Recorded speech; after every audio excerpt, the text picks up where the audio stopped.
Welcome to etvFutures.com. It's Wednesday, November 28th. I'm Remy Hookie for your Commodities Recap.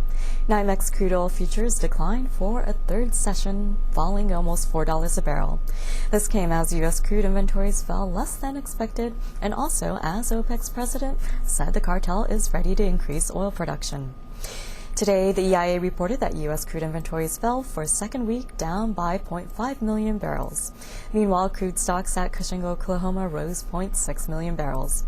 At the end of today's session, January crude ended down by $3.80 at $90.62 a barrel on the NYMEX. It has fallen $7.56 since last Friday's record close of $98.18. Meanwhile, gasoline supplies rose by 1.4 million barrels in the latest week, while distillate stocks fell by 100. That's the lowest since the week ending August 31st. On the NYMEX, December RBOB gasoline fell 8.3 cents and closed at $2 a gallon. December heating oil fell 7.96 cents to close at $2.5738 a gallon. And December natural gas futures fell 32.7 cents to close at $7.23 per million BTU. The EIA will release U.S. natural gas inventory data tomorrow morning at 10:30 a.m. Eastern Time. And over in the metals complex, gold futures declined on the day, falling nearly 2%. As the U.S. dollar gained and crude oil prices fell, traders sold off the precious metal. December gold ended down by $13.70 at $800.30 an ounce. This afternoon, we're joined by Derek Frey from etvFutures and Options. He'll recap the day's action in energy and metals and also provide his short-term outlook. Recapping the action we saw in the energy and metal sectors today, I'll start with the metals. We did see gold pull back. It was down right at the open this morning. We did see a strong pullback against a stronger dollar. Just now at 2 o'clock here, we saw the beige book kind of reverse most of that.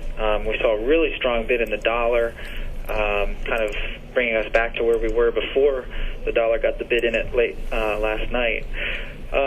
I think that that's just a very short-term reaction, frankly, and I expect things to continue going the way they were before this beige book number came out. We are targeting a move in gold to about $750, believe it or not, and in silver we're still expecting a push below $14 in the not too distant future over the course of the next few days or weeks at the very most.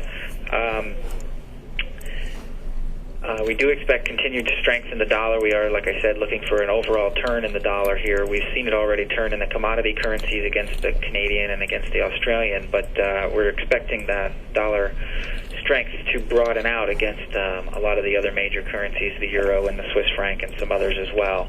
And obviously we saw the stock market stabilize today too, which keeps the bid in the carry trade, which kind of fuels more of that dollar strength as well. So look for that kind of what we started to see last night overall continue on here as the day progresses, or as the evening and week progresses, I should say. Looking at the energy sector, not a real surprise there. The market was expecting bearish news. It got bearish news, and it took the market down. It went it went lower than a lot of people expected. We only thought we'd see a couple of dollars come out. In fact, we saw 350 come out. The funds that we're aware of, at least, have a significant position that's been built up between $88 and $90. So we're looking for the funds to step in by somewhere near $88 and defend their position. So for the near term, we do see about $88 as a potential floor in this sell-off. But we do expect that level to be, at the very least, tested in the near term. That was Derek Frey, head trader at etvFutures and Options, with his commodities commentary. I'm Remy Hookie. Join us later this afternoon for PM Exchange right here on etvFutures.com.